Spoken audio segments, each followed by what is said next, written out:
Hello, and thank you for joining us for a podcast. It's been a while. We haven't done a podcast in probably. We try to do a podcast every 2 weeks, but we get busy, and then we also try to make sure that it's relevant. So when we call somebody in, we want to make sure it's something that will be useful to our audience. So welcome. Thank you. And we have Catherine Schneider, and she has her mom at RAYA'S Paradise. I'm not going to speak too much about it. I will let you speak about it, but I would like to introduce you and I would like to welcome you. And tell us a little bit about yourself, and also, and after that, why don't you tell us a little bit about your mom and Great. how you found us, and we'll go from there. Perfect. Well, I'm an LA native, so I've lived here all my life and work in the Jewish community, worked as a nonprofit professional. Not necessarily exactly in this area, although now work a little bit closer to it. And my mom is awesome. Her name is Linda, and she was a social worker by training. She's not an LA native, but she's been here since she was a baby. Loves the city. Actually, grew up not too far from here on Laurel. And her story might be a little bit unique, which is she, in her 30s, was diagnosed with multiple sclerosis. And she's an incredible fighter, and she changed her diet and exercise, and she kept working, and she traveled, and she did everything right. And I think that she really had an amazing life. We got to a point, I think when she was in her mid-70s, that it just, everything that she had put in place for herself just stopped working. And her health started deteriorating, and we didn't really know what to do or where to go. And we very much felt that the world wasn't set up for her. That a lot of places we looked didn't have social activities, didn't have field trips, it just was really only dementia care. Or the places that cognitively would have been good for her, they couldn't take her because she wasn't able to stand on her own. That was this rule. You had to be able to stand from your wheelchair and go to your bed. And if you couldn't do it, you couldn't go there. And it actually was a very hard time. And we found you a little bit by accident. I was calling around to all of these assisted livings, like, will you please take my mom? Will you please take my mom? Will you please? And they said, have you heard of this place called RAYA'S? And I hadn't, and they said, I think you need to call them. And first I went to your website, and I saw that, yes, you have a lot of older adults, but you have people with Parkinson's, and you have people with multiple sclerosis, and you have,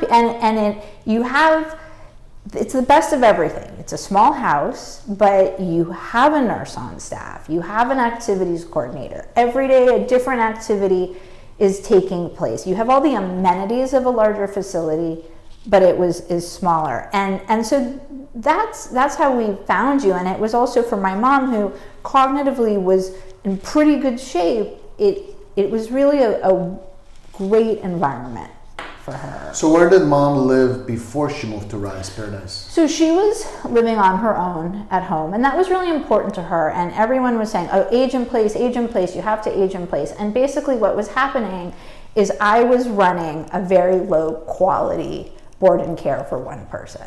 That's what it was. We had a hard time getting her healthy nutrition because she could no longer cook. We had a hard time keeping caregivers. I was trying to employ caregivers myself. They wouldn't show up to work, or her level of care was more advanced than I think a lot of average people.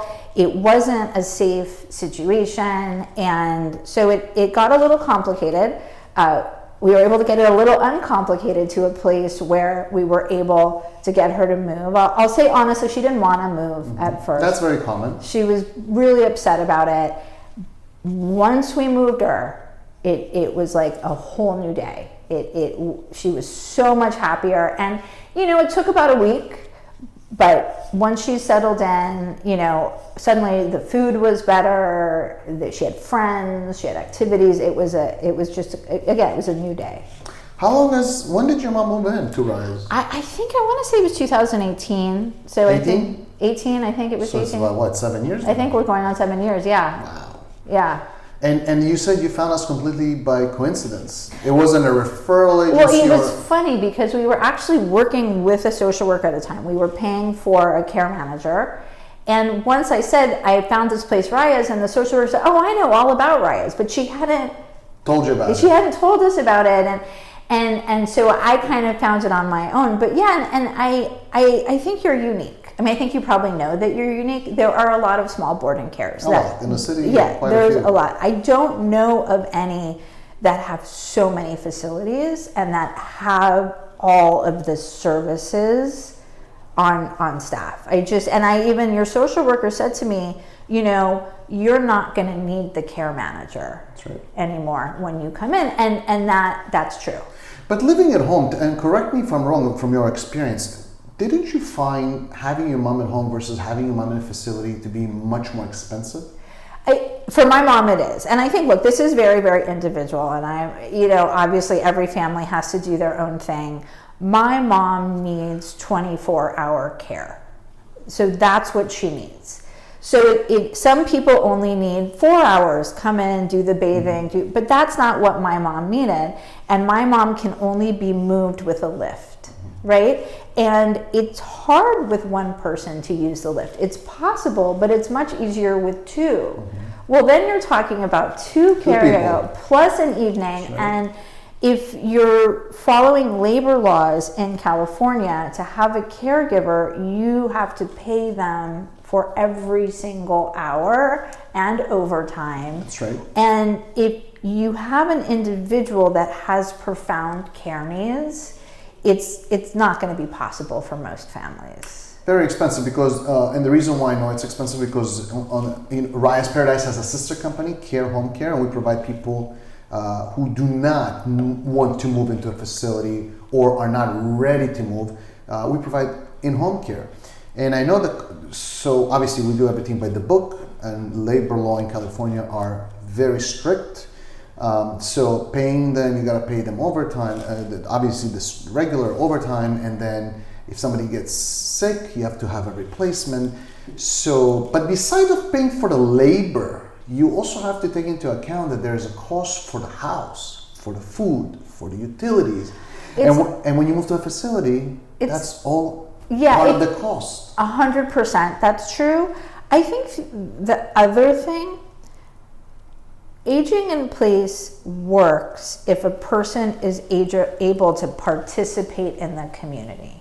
But if you have someone who's just home alone 24 hours a day, it's horrible. It's horrible for their brain health. It's isolation. It's depression. And it goes from there. Right. And so I think it's a case-by-case basis. For some people, they're able to make it work, and I think that's a wisdom for some people. But for some people, I guess it's important not to just, you have to really examine it for yourself. Like, what does this person need? And I actually have to give RAYA'S a lot of credit, because there was really an effort once my mom moved in, as new clients surfaced, to put clients in that my mom could be friends with. So there was this woman named Joan. Joan was she became my mom's really good friend, and they ate together and they talked with one another.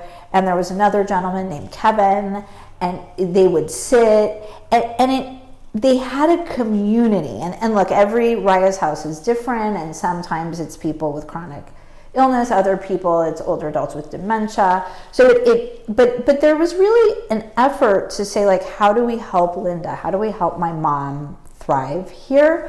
And it really, for her, she got wonderful years that she's still there, but her cognition's a little different now. But she got years that, quite frankly, we didn't think she'd have, to be honest. You have any other siblings, or is it just only me? Just yourself? Me, yeah. So how is it? How do you feel that once you moved mom into RAYA'S, how did you feel that did it alleviate a lot of the stress? Because I know before you had to make sure that the staff comes to her house, the food gets prepared. So how did it alleviate the pressure as a single child?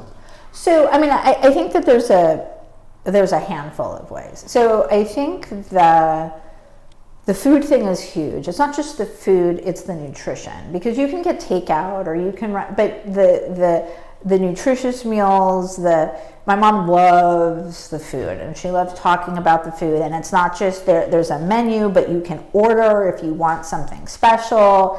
And so I think that is something she looks forward to. So I think that, but it's the level of safety. I think for me that when my mom was home alone, I didn't feel like she was safe. I mean, we had caregivers, but if at RAYA'S, first of all, if a caregiver calls in sick, not my problem. That's right. During during COVID, when no one could find caregivers, not my problem, right? It's just handled, and so in terms of the mom's facility, it's immaculate. It's spotless. It's clean. It's always clean. Every time you walk in, you can smell the floor has been recently mopped, something's been recently dusted. Like you're not. It just feels good, right? And then you can call the nurse anytime, anytime, and they'll call you back. You can text. I have a concern. You can call any staff member with any problem, and no one has ever said to me, that's not my problem. Everyone says, oh, let me check it out. I'll get back to you. So I think that you don't have to worry about the day-to-day safety, like on any level.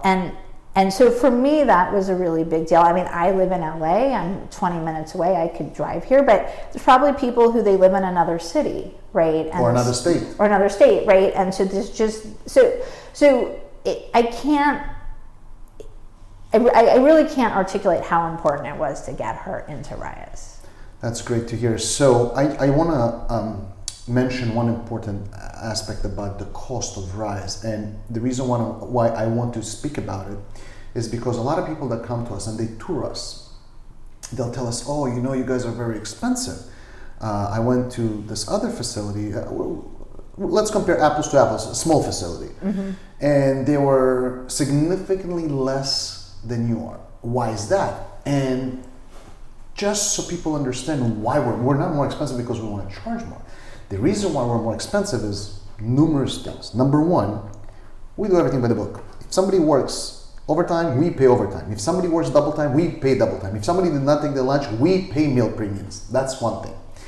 Second thing, most 6-bed facilities out there have 2 people on staff, and those 2 individuals usually prepare the food, do the cleaning, do the showering, do the activities, anything that pertains during their shift they do. With RAYA'S Paradise, we have separate individuals that are responsible for certain aspects of the operation, such as we have a whole culinary department. We have 6 people in our culinary department, and that's all they do. They cook, they order, they meet with families. We have meetings with the residents to see what they don't every month and see what they like, what they don't like, and we adjust the menu. That's one thing. Second one, we have nurses. We're not even required to have nurses. We have licensed nurses on staff. And 7 days a week, we have a licensed nurse. So if something happens, or if somebody needs an injection, like insulin, or whatever it may be, we have that somebody on staff. Third, we have a separate drivers that will come, and all they do is take people on outing. They take people to appointments. Then we have engagement. People, an individual that is, she's doing is she's responsible to provide a schedule for activities, engagement, do events, so on and so forth. We have a whole department for our executive department, which you don't even see them, right? So maintenance and executive director and people that make sure that we are in compliance with licensing, so all the paperwork and everything. All of that adds up. If you want to run an operation and you want to do it right and legal, I really don't know how you can go charge less than what we charge. We really can. Everything is so expensive, insurance and payroll and everything that goes with that. So I just want to make sure that people understand that I don't charge people because he's greedy. It has nothing to do with that.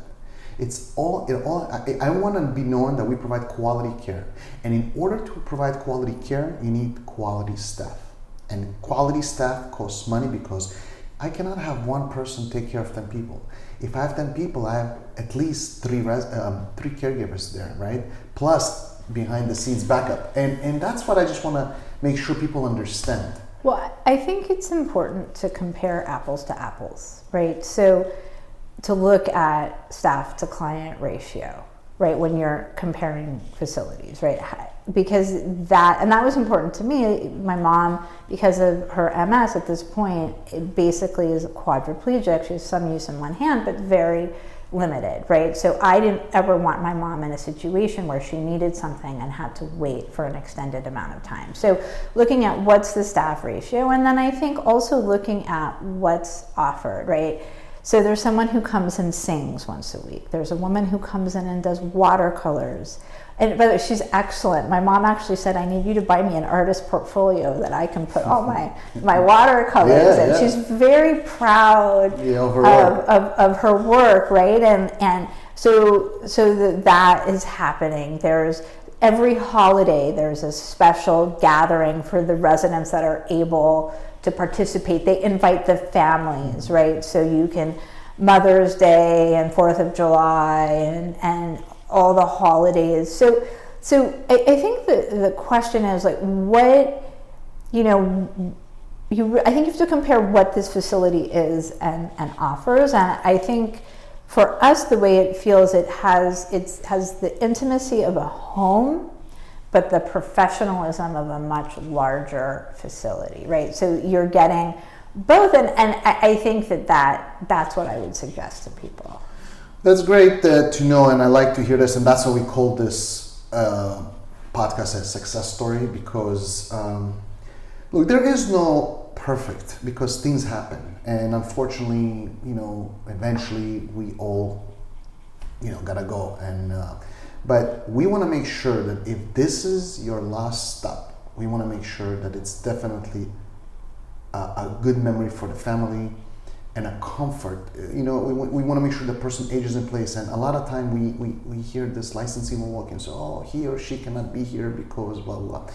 So we try to accommodate and make sure that when we admit somebody, that we can cater to their needs all the way through. Because the last thing a family would want, or even an individual, as they get older and as they get frailer and as if they have dementia, and as the dementia progresses, the last thing you want is to say, I'm sorry, but I have to give you a 30-day notice because we cannot take care of them. And that's the last call I would want to make to families. And we've been very successful not making these calls, Right.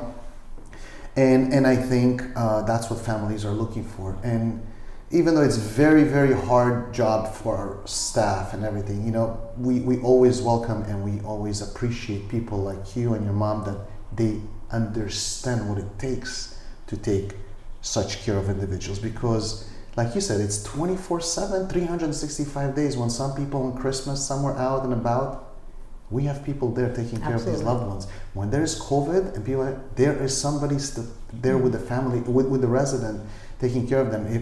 Whatever it may be, whether it's 2 a.m. or 2 p.m, there is always somebody available to take care of them. And RAYA'S Paradise was started by Raya, my mom, and she's a geriatric nurse, and that was her dream. She said, if I ever have to go to a facility, this is how I want it, and make sure you keep it like that. Don't ever change the level of the quality of care. So I want to thank you for taking the time and joining me on this. And is there anything else that you would like to share with us?